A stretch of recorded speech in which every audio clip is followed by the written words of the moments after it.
Jesus Christ is praying to God, I do not ask you to take them out of the world, but I do ask you to keep them safe from the evil one. Just as I do not belong to the world, they do not belong to the world. Here Jesus Christ is praying to God literally. These are the words of Jesus Christ from the scripture, and he's praying that he doesn't belong to the world, and for us that we do not belong to the world. And how so many times we have repeated in our mind and taken this concept from Jesus Christ that you are in the world but not of the world. How to contemplate and meditate, first of all, to start with this concept. And here comes a flower, a very beautiful flower that is embodiment of all kind of meditation, and it is called lotus.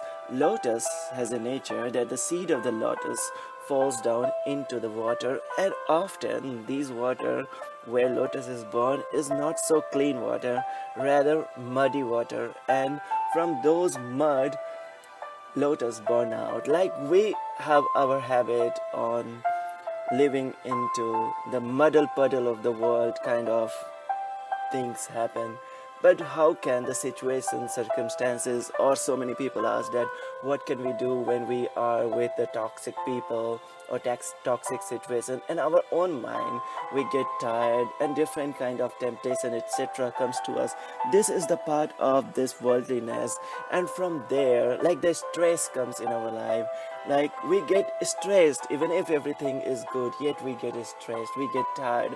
All these things are injustice in the society. There are so many things kind of mud around us, and we are born here in this world. The first birth of us has happened, but how can we rise above the world? And here this lotus sprouts even if in this world, but it rises above the level of water always, and the petals of the lotus are never touching the water, and it is in the water but not of the water, and it rises up. And Jesus Christ always teaches us that even if we are born in this world and we are still living here, but even while living, we are meant to be reborn. And how we become reborn? We become reborn into a spirit. And a spirit, about a spirit, Jesus Christ has said, the word of Jesus Christ, quoting, but the time is coming and is already here when by the power of God's Spirit, people will worship the God, or the word used by Jesus Christ was Father. Father as he really is, offering him the true worship that he wants. And then Jesus Christ explains to us the nature of God, that God is his spirit, and only by the power of his spirit can people worship him as he really is. And it is trained in this new age, in this modern culture, to tell everybody that you are the sons and daughters of God, you are children of God. But Jesus Christ has explained to us, okay, we want to claim ourselves as children of God. Somebody once told that we are the son of God, and Jesus Christ said that no, you are not son of God, you are the son of somebody whom you represent, whom you live, whom you feel.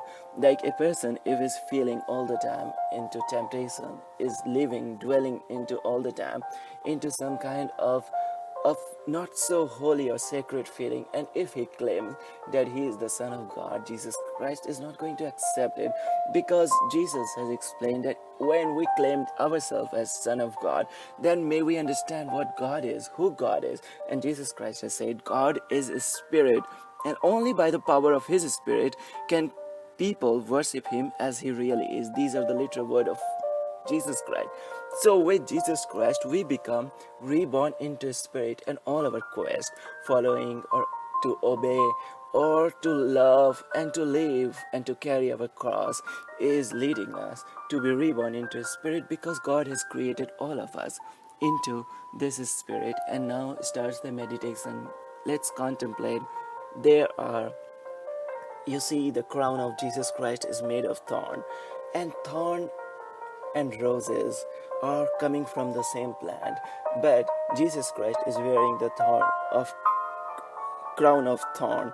And there are two different kinds of meditation with roses, and with meditation with a thorn. Most of the people are involved into meditation that is with the thorn, and we can call the meditation of the thorn is like concentration. Imagine, take one thorn in your mind and prick it any part of your body, and you will find that all your consciousness runs to that single point of your body where you are pricking it. And imagine, sometime we have toothache or earache or headache, all our mind goes to that point. And if something we have lost, or some loved one is no longer with us, or some breakup has happened, so many things happen, all our mind goes to that missing point where the pain is. And generally we start to live so much into pain that all other area of our life goes out of consciousness. And what happens when you prick a thorn in your hand? What happens? What was happening exactly is that consciousness reveals the existence of that single cell where we are pricking. And before that, this awareness, this consciousness was not here. Most of the ways or our worship, our work in this world is like this kind of concentration of pain. And where we are concentrating, like I want to give you two examples of a great scientist. His name is Albert Einstein, and we have some legend. I don't know if it is true or not, but some basis must be there in this legend, and you can tally actually the state of mind of Albert Einstein. The legend is this, that Albert Einstein was with his friend, and he was thinking that may friend go away from the home, and few hours is spent, and Albert Einstein wanted to get involved in some other work, and he wanted to do some work.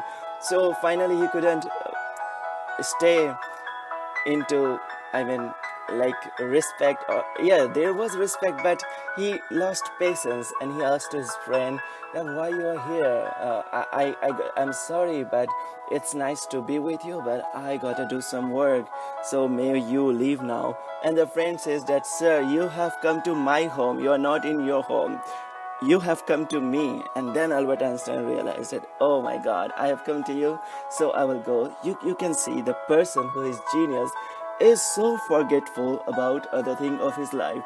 I don't know if this story is real or not, but there are so many different references of Albert Einstein, the way he used to spend time in the bathtub and other thing, that people who are too much into like scientific study, they are lost of other thing. And there is one more legend about Thomas Edison, that Thomas Edison was doing some research, and he had his breakfast just near him, and a friend come to his house, and he found that Thomas Edison is busy in some work, and he eats the food that was kept there because the friend would be hungry. And after some time, Thomas Edison was so much in his work that he looks behind and he finds, oh, the dear friend has come. And then he says that, oh, nice to meet you. When you come, I could not notice, I was busy in my work. And then Thomas Edison sees the plate that was empty, the food was eaten, and the friend was feeling slightly embarrassed that he has eaten the food, and he's seeing that Thomas Edison is gazing on the plate. And Thomas Edison says, oh, I was so busy, I don't know when I ate it. If you had have come sometime earlier, I would have given you this food. So you can see, Thomas Edison was not even aware that if he has eaten anything or not. You find this is how our meditation is. When a person go too much into reading of physics, he will forget the chemistry. When a person is, you find there are so many genius people, they are genius of one side of their life, but in other side they are blank, they are not so mindful. And meditation that we do in Buddhism is leading us towards this emptiness, that when you contemplate on some suffering is very easy way to get into meditation, that when you get into this meditation, then you, all other area of your mind become a void, a zero. Like when you are pricking, you have a toothache, then all your mind goes to there. When we have breakup, all our mind goes to the person who is no longer with us, but still we are thinking of that person.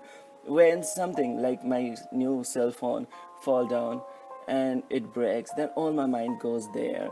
Like something happens, some incidents happen on the road, and all my mind goes to there, and I forget all other things. Like we are watching some important final match of World Cup, and all our mind goes to just this one moment of deciding moment, and we forget all other things. So this meditation is of forgetfulness, is of emptiness. And there is other meditation that we find in Hinduism and other religion. It is about awareness, that you become aware, and from this zeroness we reach to the state of awareness that we learn with Jesus Christ, that Jesus Christ is wearing this the crown of thorn, and he's in extreme pain, but also emotional pain, but not even for one moment he is losing this awareness of God the Father. And even from there, from the cross, he gives his spirit in the hand of the Father. And where this awareness leads us to, because generally our mind runs toward just one single point, one single center. When we are too much into concentration, yes, it gives us great power, but generally we get into just one point, and all other point we have to pay a great price for any kind of work that we do in this world. But with Jesus, we rise even above this level of consciousness. We become the person who is conscious, not on the consciousness. We become the consciousness ourselves with when we meditate with Christ in the Christ ways, because Christ is never in just one single point, like normal human being is having just one point. When we are thinking of one thing, then other thing, when we get concentrate on just one point, then all other area of our life becomes empty. And that's very beautiful expression of meditation of emptiness. And here Jesus Christ is leading us, that so many thorns are pricking in his forehead, but not even for one time he is less mindful. And all, even from there, from the cross, he is doing work. He is fulfilling the work of scripture. If it was written in scripture that he had to drink water and he asked for the water, even in that state, he is leading a person on a paradise from the cross. He is taking care of his mom, also calling her a woman, he is your son. And to the John who loved Jesus, he's working there. He's working inside the heart of Peter also. He's working everywhere, even from the cross. He is never absent-minded. He is not just concentrated on one point, and he's aware with God. Like we have like a one circle, one wheel with one center, and God is like this, that every area of that circle has the center of God. And now we have the prayer of Jesus Christ, where Jesus Christ is praying, I pray that they may all be one.